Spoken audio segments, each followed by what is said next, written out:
Thalassophobia is the intense fear of the sea, and for many, the bobbit worm is the reason for it.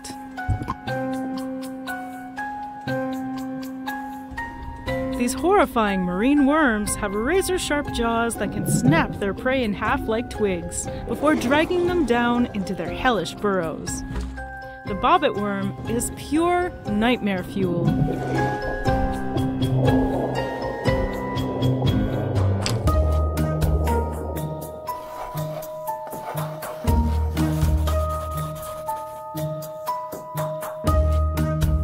Hi, I'm Danielle Dufault, and you're watching Animal Logic. Bobbit worms are some of the most amazing, beautiful, and deadly bristleworms in the world.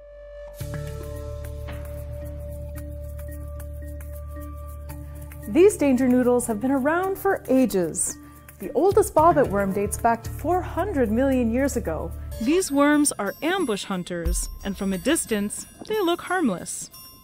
But if viable prey swims within range, the bobbit explodes out of its hole and catches it in the blink of an eye.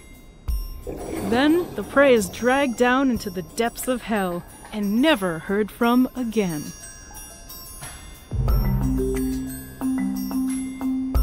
Bobbit worms are mostly nocturnal predators, so they need to be able to sense prey in the dead of night without using their eyes. To do that, they have 5 antennae coated with sensory organs that can detect chemicals and vibrations in the water. Once prey is detected, it's time to go on a chopping spree. When striking, a bobbit worm fires out of its hole at around 6 meters a second. Their mouth parts are hidden, but on their way up to their prey, they turn outwards like a finger in a glove. The mandible provides the cutting power, and the secondary serrated mouth parts, called maxillae, grasp the prey and bring it into the mouth. There are some claims that the mandible can inject a paralyzing toxin, but this hasn't been confirmed and research is ongoing. But their head is not the only interesting thing about bobbits.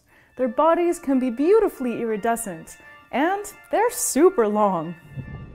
Bobbits are just about 2.5 centimeters wide, but they can be up to 3 meters long. Their bodies are segmented, and each segment has bristles. As they grow, they add segments to their body. The current record holder for most segments was a Japanese bobbit with an amazing 673. Having all those segments can be helpful for 2 reasons. 1, they can be ejected in case they get caught by a predator, and 2, detached segments might still work as sexual organs. Bobbit worms have been observed breaking themselves into 2 or more parts when handled. Amazingly, sometimes more than one part can survive and regrow the missing parts.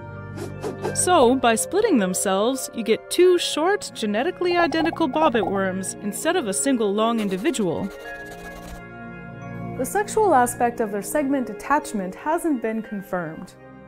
Nobody knows quite how bobbit worms mate, but their closest relatives are all broadcast spawners. That means that the females eject unfertilized eggs and the males fertilize them.